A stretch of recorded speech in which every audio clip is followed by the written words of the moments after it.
Good evening and welcome to Your Shot at Getting Answers, our Facebook Live event, or Teams Live actually. I'm Dr. Bonnie Boles, Tanner's Chief Medical Information Officer, board certified in pulmonary and critical care medicine. More importantly, I'm joined this evening by Dr. Laura Larson. Dr. Larson is an infectious disease specialist who is also the medical director of infection prevention at Tanner and the chair of the Carroll County Board of Health. Just a few housekeeping items before we turn it over to Dr. Larson.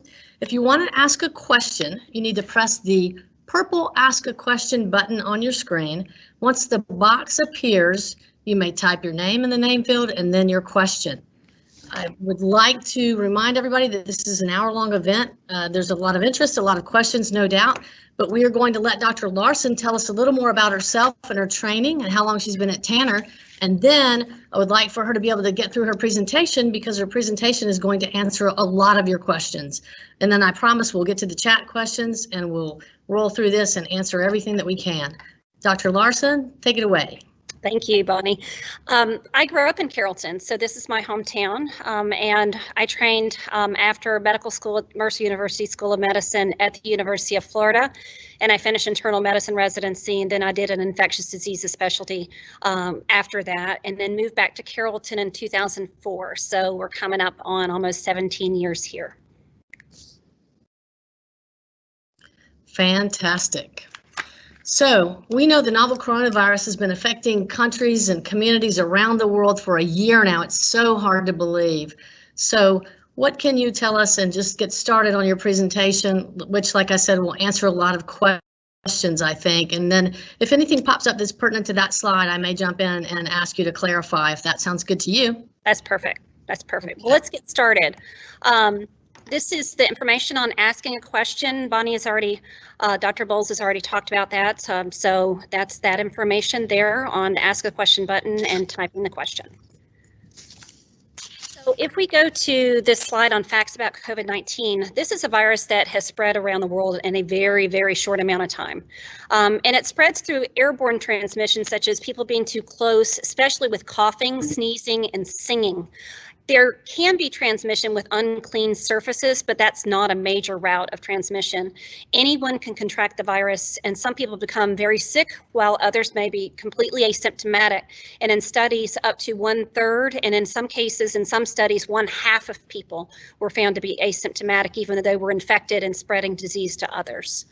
So symptoms are very widely ranging. It can be very mild to very severe, and symptoms usually appear 2 to 14 days after exposure to the virus, and the most peak time of actual symptoms developing after exposure is day 5. They might include fevers and chills, coughing, shortness of breath, fatigue, muscle or body aches, headache, new loss of taste or smell, sore throat, congestion, nausea, and diarrhea. A lot of people think about COVID as only being a respiratory illness, but we've had patients we've taken care of that all they had was severe nausea and dehydration, and that's it. So it's the presentation is just very, very widely different for each person. So for screening and treatment, it's really important to isolate yourself if you're sick, even if you don't think a lot of people don't think they have COVID because they don't have respiratory symptoms, even though they might have been exposed to someone with it. You may not develop all of the symptoms. So it's important to quarantine after testing positive for either 10 or 20 days. So if you are not immunosuppressed, you quarantine for 10 days. If you have an immune suppressing condition, like you're on a biologic like Humira, you're on chemotherapy, you have HIV, you're on prednisone greater than 20 milligrams in a month per day, then you have to quarantine longer because you may shed virus longer. So it's still 14-day quarantine if you've just been around somebody who's been diagnosed, and those timeframes cause a lot of confusion for people. So there are 2 types of tests that are available. The first is the viral test, and that's the one currently done up the nose, or in some cases saliva test, and that is antigen testing or PCR testing. And then there's an antibody test, and antibody testing is still not recommended as your first line for diagnosis of active infection. It could be potentially used about a month after an illness to see if you truly did have COVID, but it isn't positive in every case. So your healthcare provider may decide to treat you with remdesivir if you become hospitalized with COVID. Right now, the FDA has that restricted to inpatient use. Or you might get a monoclonal antibody if you're not hospitalized. And what that does is helps give you earlier protection and earlier antibody against the COVID virus to help you not progress to more severe disease. And that's actually been shown in more recent studies that you have fewer people hospitalized that get that, and you have fewer people actually developing severe disease. So it is restricted to people that are at high risk for progression to severe disease. So right now we just have the Pfizer and the Moderna vaccines. The AstraZeneca vaccine and the Johnson & Johnson vaccine is not yet licensed in our country, but maybe at some point in the future. So how does the vaccine work? And I really want to explain this because people are really nervous about this. This is our first mRNA vaccine, so that obviously is something that makes people nervous. So all vaccines work by making an antibody, so that the antibody is circulating in your system so that if you actually get the infection, your body, the antibody detects it and kills the infection. And that happens for all diseases essentially. So the actual mRNA vaccine does not contain a live virus. It contains a blueprint to make a protein. And it has no risk of making you sick with actually COVID. So our bodies already make messenger RNA, what we call mRNA. That is not a new substance to us. That is something that our bodies use all the time to make proteins. So mRNA itself is not something brand new either. So what its job is to do is to get into a cell and create a protein. So we call it like a blueprint for a protein. And that's how our body naturally makes proteins, from the mRNA. So the mRNA actually gets into the cell. It is not brought up into the nucleus. There's a lot of people that think it's going to get into your body, enter the nucleus, and change your DNA. Well, your DNA lives in the nucleus. The mRNA does not go there. And once we make mRNA, our own natural mRNA, it doesn't go back in the nucleus either. So the mRNA from the vaccine gets into the cell. It tells your body to make a piece of the actual virus called the spike protein. And then it releases that spike protein. The mRNA degrades, because that's what our body does to mRNA once it's done its job. You just degrade it. And then that spike protein is released, and your body recognizes that piece of the virus as foreign and makes antibodies. So that's how it works. It's really fascinating because when we started talking about mRNA and DNA vaccines years ago, people really thought the mRNA vaccines wouldn't work well because the cells get rid of it. And that's why we didn't harness this technology sooner. And what's so good about this technology we know now is the body does get rid of the mRNA, and that makes it a very, very effective tool, and it's something that doesn't linger. So the risk of side effects for the vaccine remains very low, and most side effects usually resolve within the first 24 to 36 hours. Hey, So, Dr. Larson, yeah. Great time, I think, to throw in a question that has come across a couple different ways. Because you mentioned your body making antibodies, is that the case for getting the second shot or the booster shot, at least for these two vaccines? Because the first shot gives you more antibody and the second shot may help with some different things like T cells or T killer cells. Could you? Yeah, it actually does.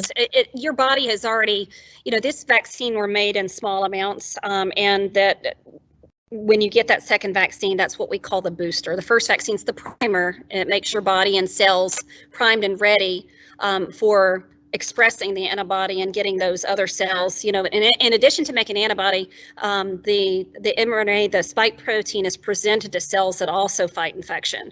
And so when they see it a second time, it just creates a longer lasting immunity and memory for your body to see it in the future.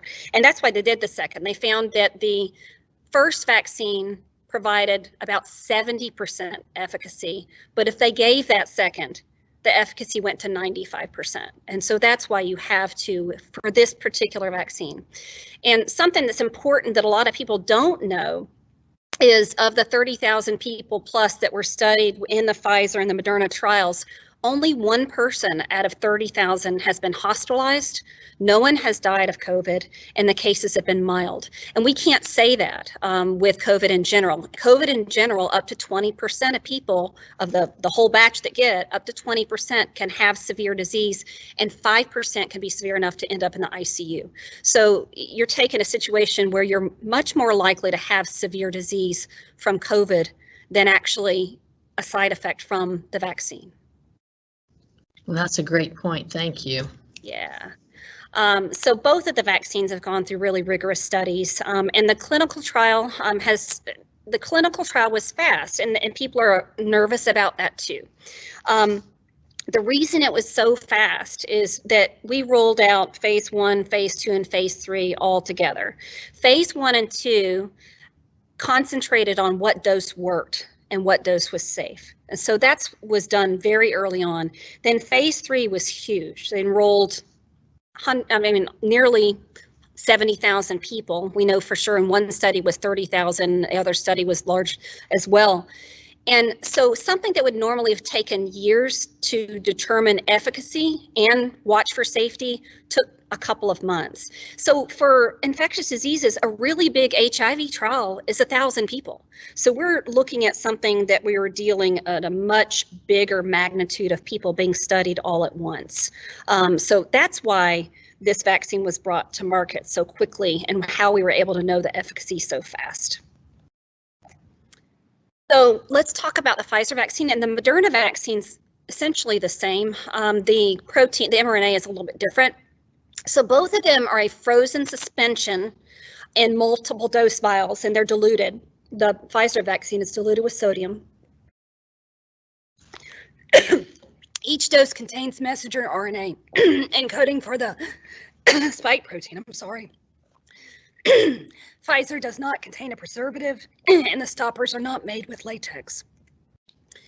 Each dose includes the following ingredients. You have the lipids, and then you have the mRNA, and then the rest of it is salts and stabilizers. They're not preservatives. And so a lot of people are concerned the vaccine contains fetal material or the vaccine contains eggs. It doesn't, and it doesn't contain thimerosal as a preservative. So those are just some information out there that some people have heard or asked. So the Moderna vaccine is essentially the same. It's got mRNA that is a coding for the spike protein. It doesn't contain a preservative, and it doesn't have natural rubber latex for people who have a latex allergy. It also contains the lipids, the salt stabilizers that you see there. So if you've already had COVID and recovered, do you still need to get the vaccine? So we say yes. And the reason we say yes is we're still seeing people get COVID more than once. So even in the early studies, people that got COVID up to 20% did not have lasting immunity. And in some cases, people that get COVID again have more severe disease. So it's important to get the vaccine to have another layer of protection for those people that really didn't get protection from the COVID infection. So it may be really important to wait 90 days after getting COVID vaccine and talk to your primary care doctor about receiving it, because we're seeing that people that get COVID again don't get it in the first 90 days. So you do have that potentially short-term protection, and it allows people that are not immune to get vaccinated as well. You don't have to wait 90 days, but you have to wait until you're fully recovered from COVID-19, and you may have a more robust reaction if you get it shortly after being sick. So what are the known side effects after receiving the vaccine? It can make you feel like you actually have the illness for a short period of time. Fevers, chills, mild symptoms, soreness, body aches, even just headache, nausea, vomiting, diarrhea occasionally can happen. But they are, again, it's so important to stress to you that the side effects are very short-lived, and that having COVID for a larger predominant number of patients is worse. So we talk about herd immunity, and what is that? It means that enough of the population is infected and then subsequently immune, hopefully, that it prevents the disease from spreading. So we think that we need anywhere from 70 to 90% of the population either vaccinated, which we know has a pretty long-lasting immunity, or infected, and that still is variable patient to patient whether or not you actually have lasting immunity from the infection. But we need to have 70 to 90% of our population to stop this. Herd immunity makes it harder for disease spread from person to person, and it helps protect those who can't be vaccinated. Like right now, the COVID vaccine is being studied in 12 to 17-year-olds in clinical trials, but people under 12 cannot be vaccinated. Fortunately, that's a group that we don't see as much illness in, but we have had children die of COVID thus far.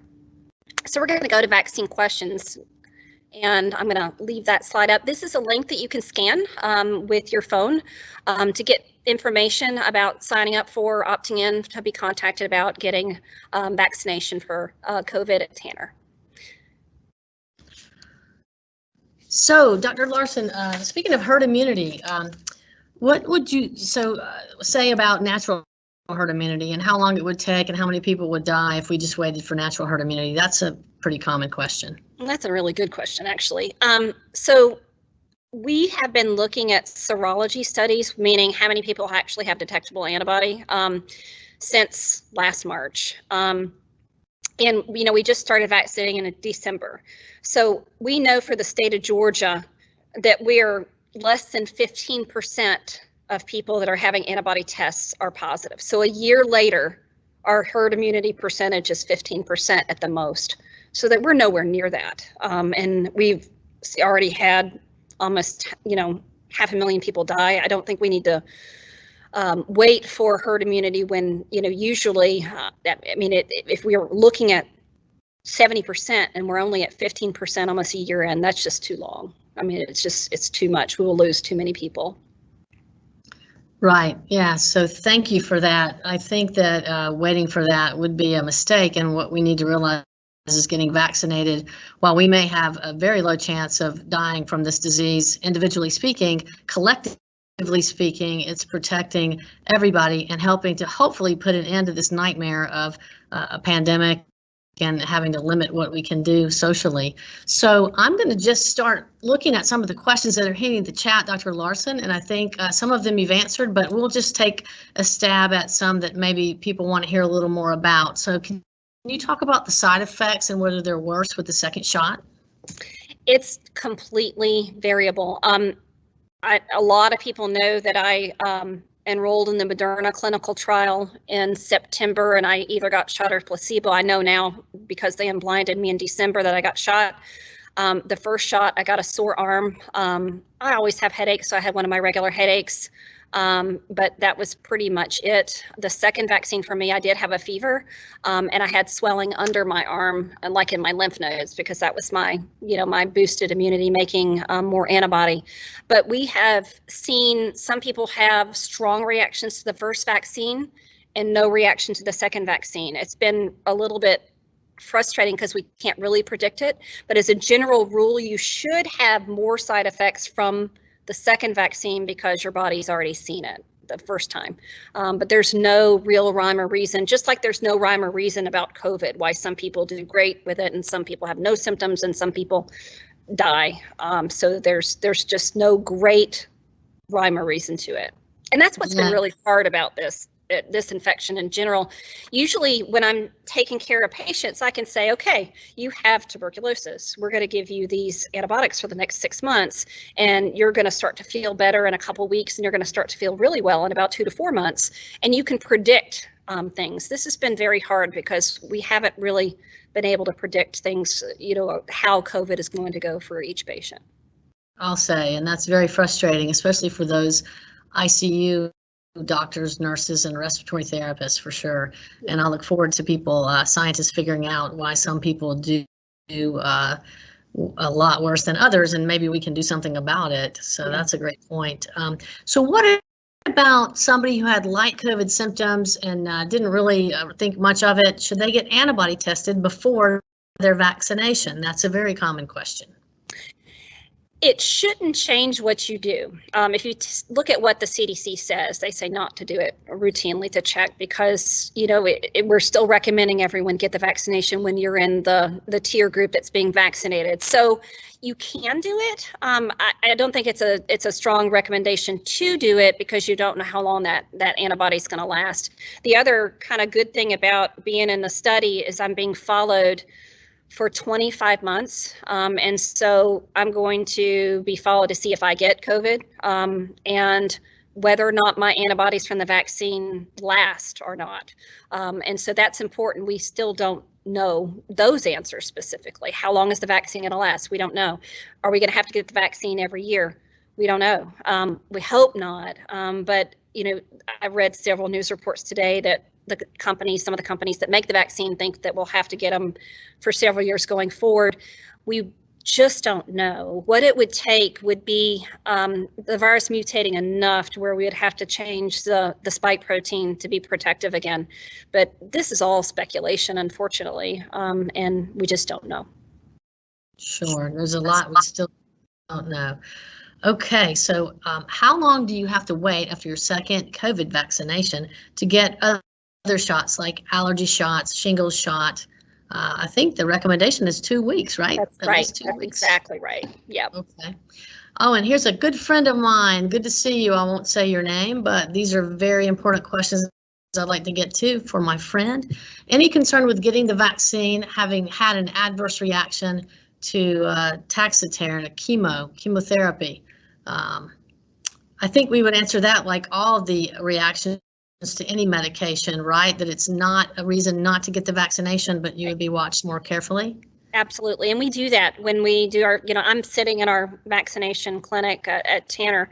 And what we do is it's really important to, if you've had a history of anaphylaxis, to bring your EpiPen. If you have it, you should have an EpiPen if you've had an anaphylactic reaction in your life.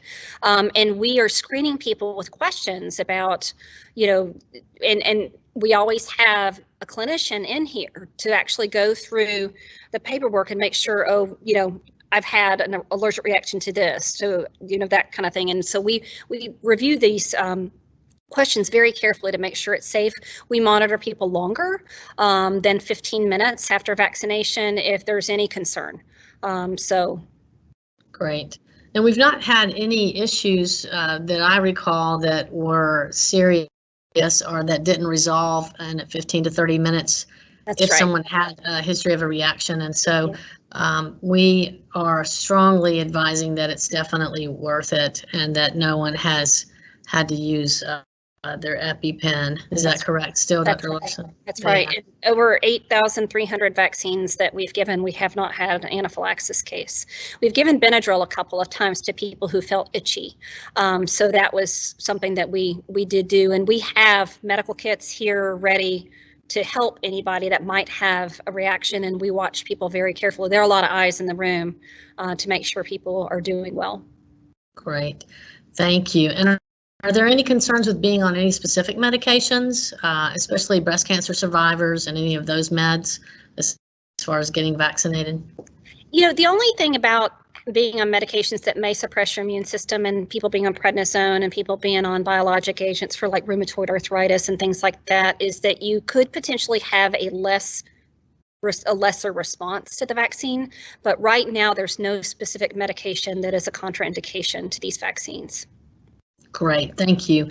Here's a great question because I think that people really want to hear that after they're vaccinated, things can get back to normal. And we want to caution people that that's not necessarily the case, but it is the road to get there. So 2 weeks after, and it's a great question, 2 weeks after the second shot, will it be safe to visit with friends or family who have also been vaccinated? Well, you have to remember that the efficacy is not 100%, it's 95%. And if I had to visit a family member that was frail, that would not do well, and that was frail and got vaccinated, the efficacy may not have been good for that person.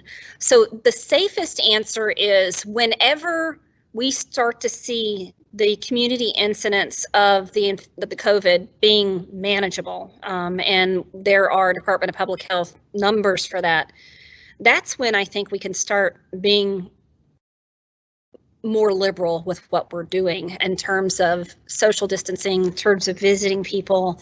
You know, it's one of those things that I don't want to counsel everybody to just go and, have big family gatherings if everybody's vaccinated, because number one, that's not likely right now unless everybody in the family is over 65, and the efficacy is not 100%. So I think when we have community incidents at a manageable level, that's when it'll be safe to do all of these things. Now, I still visit my mom. I wear my mask around my mom. I've been vaccinated. She's been vaccinated, but I don't want anything to happen to her. And so I, because of what I do and because of the people that we see with severe COVID and the people that we've lost, I'm just not comfortable erring on anything but the side of caution. Yeah, I think that's a great answer, and it's disappointing for a lot of people to hear, but we do know that 95% efficacy is not 100%. We know that there are variants that you may want to speak to that. This may be a good segue, and whether or not the vaccinations will be protective for the variants and what that would mean for people. But I would say the best way to get together would be what you said, to wear a mask, and if possible to self-isolate for 10 days before getting together if you don't want to wear a mask. Now, you may not be able to isolate because you may have to go to work. So, but there are ways that you can creatively try to minimize your risk and still be with your family, still wearing a mask. Or if you can isolate for 10 days before you go visit someone, then would you say that's safe, Dr. Larson? Yeah, I would. About the variants, we have reports of 2 UK variants detected in Carroll County. I guarantee there's way more out there. We don't test every person with COVID for whether or not their virus is a variant. That's something that's done at CDC and DPA, Department of Public Health. So it's not something we're even capable of doing in any hospital.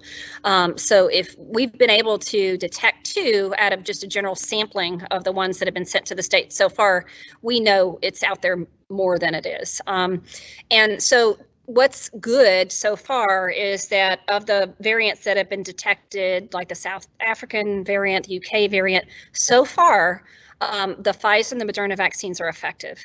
So that's not to say that there may be a mutation that happens that renders vaccines not protective. So what happens then? So the companies are poised to make a new spike protein, mRNA, that would address the variant. The nice thing about being in 2020, 2021 is that we're really good at sequencing viruses. So we can sequence that little protein and see exactly what changed.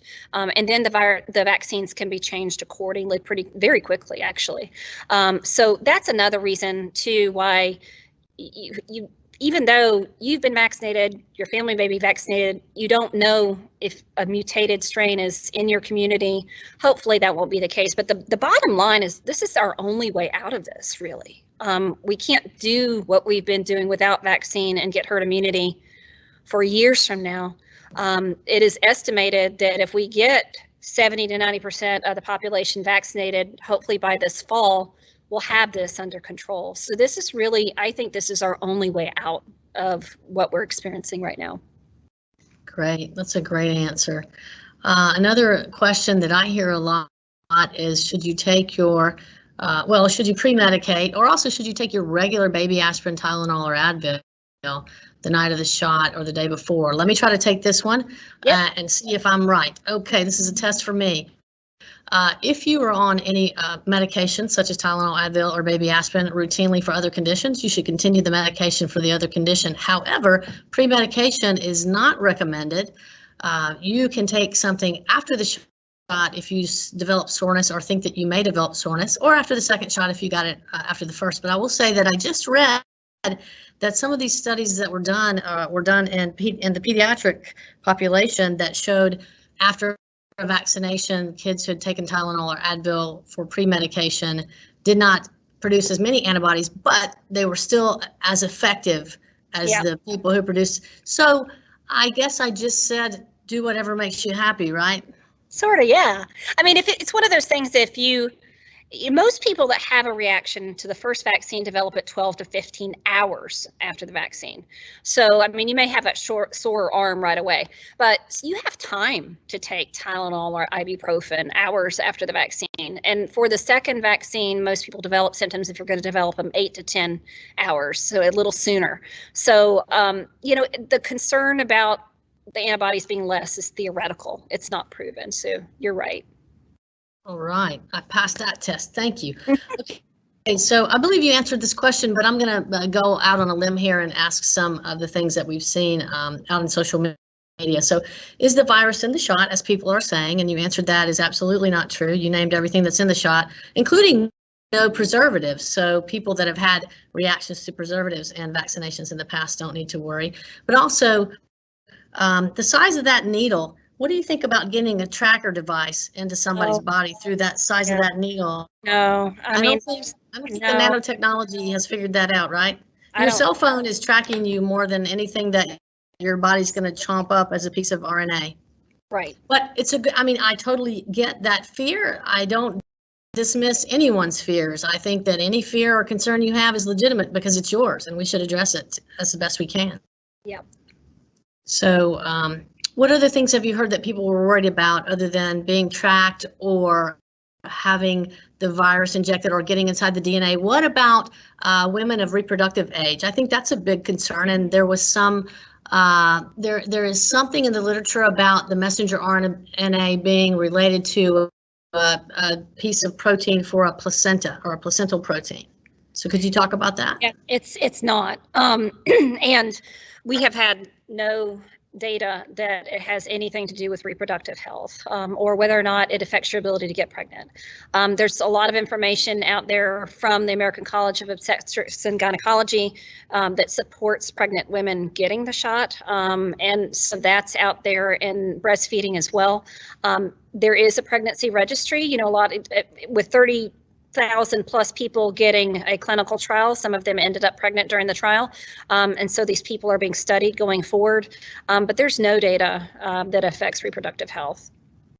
So it's a legitimate concern if you're thinking about getting pregnant. So you need to really consider that and talk to your doctor, I guess. Yeah. Well, and you got to remember, too, that pregnancy is an immunosuppressing condition for mom. And so it's, you know, influenza is much more dangerous when you're pregnant. Tuberculosis is much more dangerous when you're pregnant. So if I were thinking about having, you know, getting pregnant and I had the option to get the vaccine before then, I think I would do that, you know, based on what we know about pregnancy, you know, having worse outcomes with certain infections. It's just not, I don't know how soon that could happen for someone right now that would be in the reproductive years, because we don't know when we're going to be moving past tier 1A that we're in right now. And that's a good thing, is I get asked that all the time, is when are we moving forward with the next tier of people that will be in Georgia for vaccine? And we will know that more than likely when Catherine Toomey and Governor Kemp announce it. And so as soon as we can, we are restricted as medical. We're a mass vaccination site, but if we vaccinate outside of our tier groups, we could lose our ability to get vaccine. There was a clinic in North Georgia that had their vaccine revoked by DPH for the next 6 months by vaccinating people outside of the current tier. So we're all following the same rules, same playbook, and we will know as soon as it's announced by the state level. Great. Thank you so much. A couple of questions that I hear very common. These are great questions, you all. After my first vaccination, due to a side effect of swollen 3-inch red area at the injection site, I was advised, and this is not by Tanner, that they could not give me my second vaccination. I believe that that is incorrect. Yeah, it is. I would just do the other arm. And I've seen a couple of patients that have had big vaccine reactions like that. And they actually recommend we give it in the same arm if possible. But in that particular situation, I would just give it in the other arm. Great. Thank you. And another great question that we see after the first vaccination, within a few days to a week, someone gets COVID. We know that that's not related to the vaccination. I hope that we have helped ease your fears on that, since there's no way you can get it from the vaccination. And that's not this person's question. This is a great question. I'm scheduled for the second dose this week, and it will be day 26 from the start of symptoms from when this person had COVID. So how long does she need to wait, if she needs to wait longer? Well, what we've been doing is, if you look at the specific recommendations, so the CDC says 90 days if you've had it to wait, but this situation with people getting a shot and then getting COVID, and remember, the first shot is not going to start making antibody for 2 to 3 weeks afterward. And so that's why you can get COVID within the first 2 weeks of the first shot. But when you've had COVID and you are fully recovered, and when we say fully recovered, it depends on whether or not you're immunosuppressed. If you're immunosuppressed, it's going to be that 20 days. So we like to say, you know, at the hospital, we're kind of arbitrarily using, hey, after you've gotten the first shot, wait 20 to 30 days to get your second one if you've had COVID in between. And why we say 20 to 30 days is because it needs to be from the onset of symptoms. You may still be in that window where you're potentially contagious too. It's also important to note the CDC says you can get that second shot and it's still effective up to 6 weeks out from the first shot. So if someone is 26 days out from the onset of symptoms, I think that person is safe to get their shot this week, because that's, you know, 6 days past that 20 days of onset. Gotcha. Okay, thank you. And what about the advisement, because of that red place at the injection site that lasted for a few weeks and itched but went away, that they shouldn't get that second shot unless there's medical supervision? They should have someone watching people like we do at our vaccination clinics. Would you do anything special? I would watch them longer. I'd watch them for 30 minutes instead of 15. Yeah. And someone asked a great question about, you know, what we're doing at our vaccination clinics. And I think really you answered that we have an emergency kit. We also have stretchers and wheelchairs and the ability to get people to our emergency department. Would you say that in our community events, there's anything else that we are doing? I know that for the Tanner events in the community, we have had EMTs with us, so we have emergency medical technicians on site. I know that the Department of Public Health has an anaphylaxis kit and the availability to have help. They've been supported by our EMA and first responders as well. So I would be surprised if I haven't talked to a lot of the private clinics that have started vaccinating, because we're going to start to see that soon as well. But the CDC requirement is that you have specific medicines available for an anaphylactic reaction and medical supervision. And pharmacies have been given vaccine now, flu shot, for years. So it's these places are well aware of the potential for reactions with any vaccine. And so I think that it would be very unusual for you to get vaccinated and not medically supervised. Great. And as far as we know, and from what I've read, the reactions that do occur respond to epinephrine, and more so to epinephrine than anything else, right? Yes, and it's been, now that we've given, I haven't looked at the latest numbers, but last week it was 27 million vaccines. There was a less than 0.1% of getting anaphylaxis. So it was very sensational when it happened, because it was unexpected, because they hadn't seen anaphylaxis in the clinical trials. But the number is really, really small of people actually having the reactions. So I think that's important now that we've given, and that's a pretty phenomenal number that we've given. Probably this week now over 30 million COVID vaccines in the United States alone. That's a huge number. So we've still got more to go. So yeah, that's great though. And I think this is a related question, just to continue along that line of questions, because it seems to be very prominent on people's minds that if they have reactions and allergies. So what if you did, like you said, you went to the pharmacy and you got the flu shot and you had an extreme allergy to the flu shot? Now, I'm not sure if this person could send me a message what kind of reaction they had, so that may help you, but I would think that they would be okay, since it's a different kind of vaccination, and they would just be observed. It all depends too. You have to ask it's very hard to tease out if you've had a severe vaccine reaction, what did it? And because there are different components to each vaccine. Some of the anaphylaxis reactions that have been reported in the United States, people were actually allergic to polyethylene glycol and they didn't know it. And that's a really small component of the vaccine. So it's one of those situations that it's hard because you don't know what part of the flu vaccine you reacted to. But my daughter has a crummy reaction to flu vaccine every year, and I still give it to her because I know the risk of flu. I would be devastated if my daughter died of influenza, and that happens to children too. But I'm planning on her getting vaccinated for COVID, despite the way she reacted to her flu vaccine or reacts to her flu vaccines. And she's had several different vaccines, and it's only the flu vaccine that she reacts to, with a big swollen red arm. When somebody described that, my daughter immediately came to my mind with her big red arm. Yeah. So. Wow. I'm glad she does okay. Here's a good question.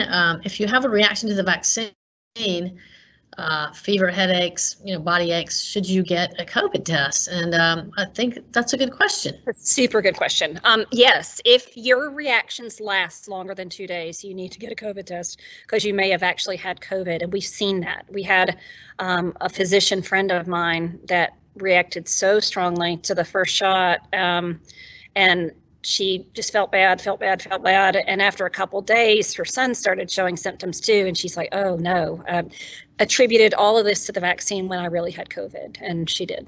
So. Yeah. Wow. Thank you for that. So how about a few words? And I think we touched on immunosuppressed people, but specifically, there are a lot of people that take prednisone for various reasons. So how about commenting about getting the vaccine if you're on prednisone? So people, if you're able to have a dose reduction, that would be great, but most people that are on chronic prednisone can't. It's just like some people that are on biologic agents for various things, rheumatoid arthritis, psoriasis, Crohn's disease, whatever. They cannot come off of those medications without having a flare of what those medications were controlling.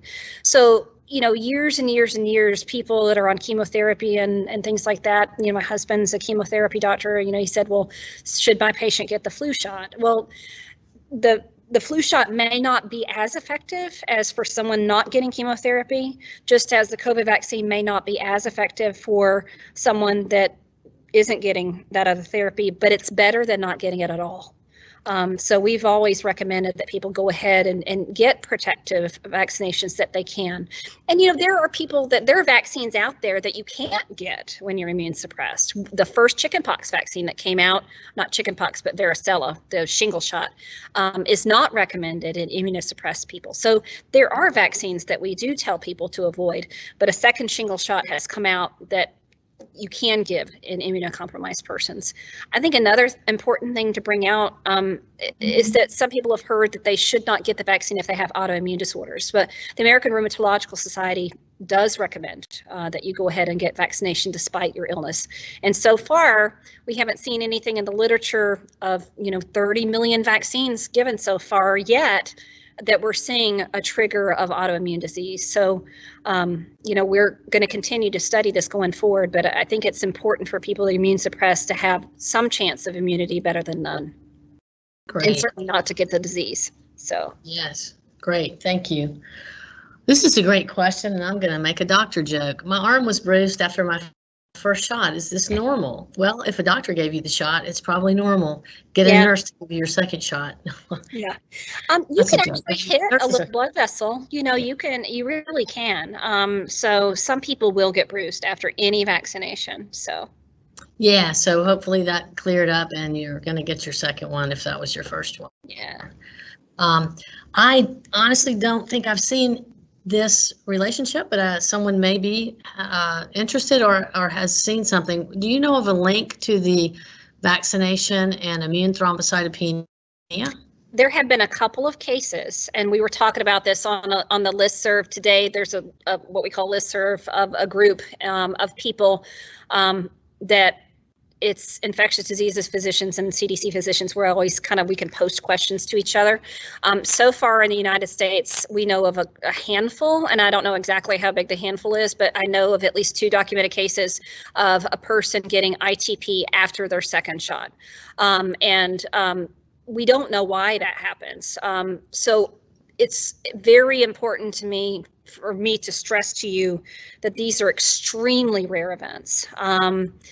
It's one of those things that, don't throw out the baby with the bathwater. If you've got a vaccine that is very effective and safe for millions of people, but then you have a couple of cases of a side effect that's extremely rare, and we don't know for sure if it's really vaccine related or not. But there have been some cases that the CDC is actively studying to try to determine if ITP is related. We don't have enough information about it yet. It wasn't enough for me to, I got my vaccine before that information came out, but it's not enough for me to tell people not to get it. Thank you. So if I did get ITP or immune thrombocytopenia after my shot, your husband is somebody, for example, at Tanner that could treat that. Mm-hmm. Someone asked a very great question. Hey, could you take care of me at Tanner if I get that complication? Yes, we can. We can treat ITP, and we do treat ITP here. It's one of those situations where people have bleeding tendencies and can, their platelet counts, their clotting cells essentially disappear. But we see ITP not infrequently. You can get ITP from other vaccines. You can get ITP from infections. We frequently see ITP on our HIV patients. It's not super common like seeing somebody with it every day, but it's something that we treat. We're very familiar with treating. Great, thank you. And so I take it that the people who developed it after the vaccination, do you know if it resolved, or that's still to be determined? I know of one person that died after the reaction, supposedly, and I don't know enough about the case. I'm hoping, so the Infectious Disease Society of Georgia, we meet with the CDC virtually via Zoom every couple of months, and we're supposed to try to get information on this case. And I haven't actually even confirmed that it was a real case, but it's there's concern that one person did die after developing ITP, but that's very unusual for that to happen. Most cases in fact, before I read about that case, and then again, I'm reading this in a newspaper and not a medical journal, so I don't know 100% sure if it's real, but almost none of our cases of ITP die. It's a very survivable condition. So I wanted to make sure I was transparent, though, and tell you that a lot of people have talked about this physician in Florida that died of ITP after COVID vaccination. I have tried, but I have not yet been able to get any verification other than posts on Facebook and general information, but nothing. What I'm looking for is, when we have reactions that are unexpected, it's usually written up in a medical journal, and like the first cases of anaphylaxis for COVID were written up. So it's one of those things that I haven't been able to confirm it, but I want to be transparent and say that I've heard about it. Right. No, I think that's the best way to answer the question. And I think that as more comes out about that case, we'll be able to share it on our website and on our Tanner Facebook site, because there was someone who actually contracted COVID after the vaccination before it had time to work after the first shot, and that was reported initially as a vaccination death when in fact it was a COVID unfortunate death, correct? That's right. Yeah, so there's a lot to still be determined, but no, we appreciate you answering that. I think that's on people's minds, so we do the best we can with the answers. This is a fascinating question. I know that at least people came from the United States for the trial because you were in the trial, but what country did the 70,000 people who were participating in the trial? And I think that is the combination of Moderna and Pfizer, that total number. Do you know what the demographics were just in general? I have that on my sheet in my office, and I did not bring that in to look at. I know it was a multi-country trial. I don't know, and there were several sites that were studied in the United States as well. So I don't have that information well enough to answer the question, Bonnie. Do you know? No, I don't. I think that I do know that it wasn't just one country. So I think they tried to get a broad cross section of nationalities and ethnicities as best we could for those trials.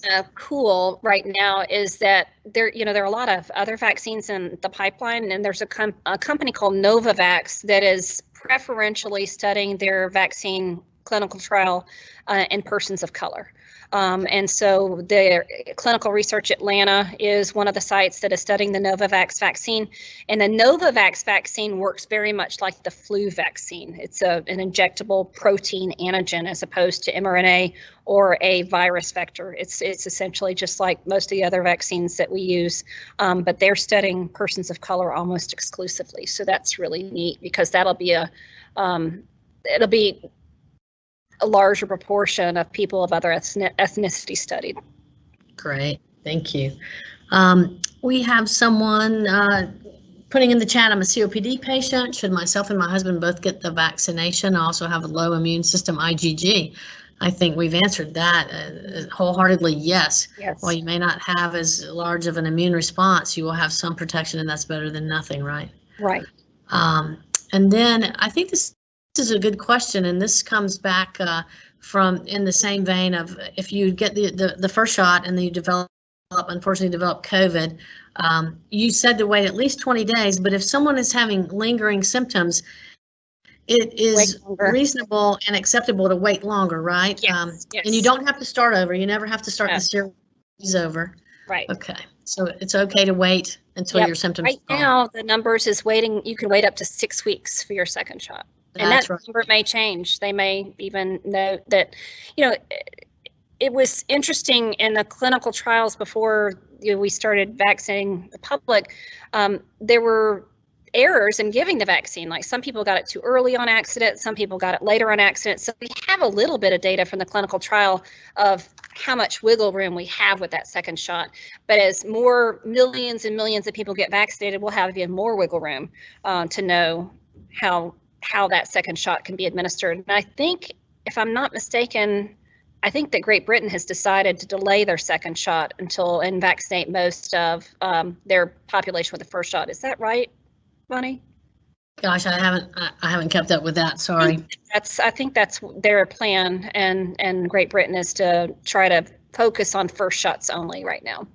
Yeah, which is not a horrible strategy, except that you'd like for people to be more protected, right? But if you get more people less protected, again, it's better than nothing. Yeah, and I think that, the way that we're approaching it with our most vulnerable populations and, getting vaccinated right now and just relying very strongly on the supply from the companies making these. Yeah.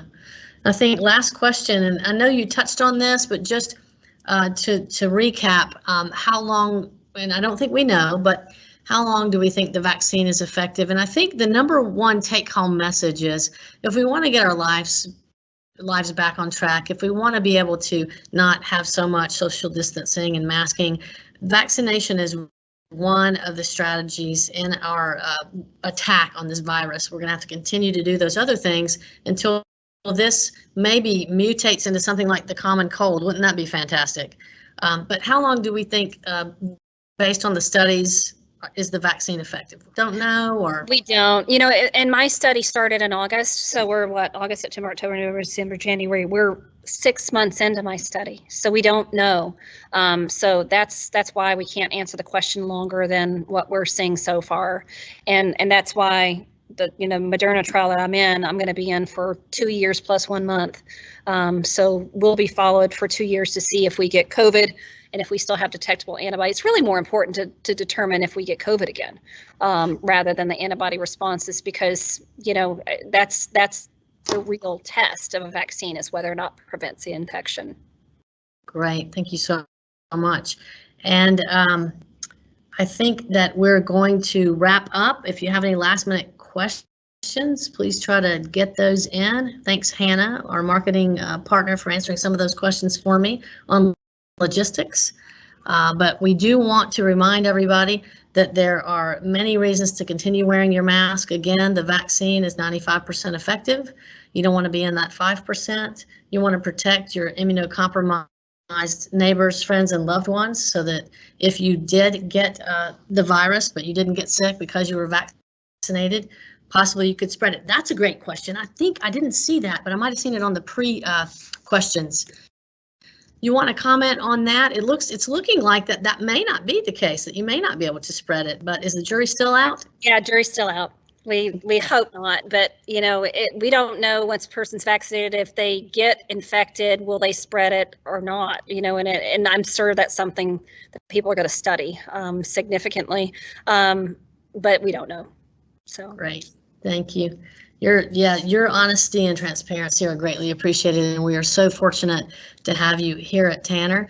I just want to say that Tanner sends out a weekly Living Well e-newsletter, which includes periodic updates on the COVID-19 situation in West Georgia and East Alabama, and you can sign up for this e-newsletter on our website at tanner.org. And if you're interested in being on Tanner's list to receive our COVID-19 vaccination clinic information, please scan the barcode or use the URL. This is on the slide that Dr. Larson has up now. Please know we're working diligently to send out as much information as we are given. We're giving the shots as fast as we can give them to all the people in the proper tier that Dr. Larson addressed. We're doing what we're instructed to do, and we're going to expand that as soon as we are allowed to do that.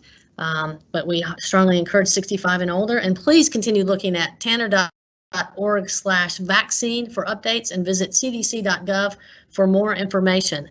But Dr. Larson, just want to thank you again and ask if you have any closing comments for everyone. I want to make sure that the community realizes that it's been 3 weeks since we've gotten our last Pfizer vaccine. We order it every single week, but we know that the distribution process is struggling to get it everywhere. So we're focusing on finishing our second shots next week. And as soon as we get more Pfizer, we'll start with more vaccination clinics. So we're very concerned about that, not getting a vaccine shipment for 3 weeks, even though we've ordered every week. We still are getting Moderna vaccines. So I just wanted to make sure that the community was aware. If you were didn't notice us doing an event, we're doing events as soon as we have vaccine. Thank you. And that brings up a question that I've heard. One more. If you did get the Pfizer vaccine, your second vaccination should be Pfizer, correct? It should be, yes. Right. Yes. Great. I think that's being studied somewhere, maybe in England. We may know. Yep. The jury's out on that one too, but more to come on that one. Yep. All right, great. Anything else, Dr. Larson, before we close? That's it. All right, let me see. I think we have, we may have a new question. Do we have 1 minute? I think we have 1 minute. We do. If I can get to the new question. Oh, wow, I think it was a thank you and a smiley face. So I think we should end on that. Yes, that's perfect. All right. Thanks, everybody, for joining this Facebook Live. It is going to be available. It's recorded and will be available later from our website or Facebook. Great. Thanks, everybody. Have a good night. Be safe and be well. Bye.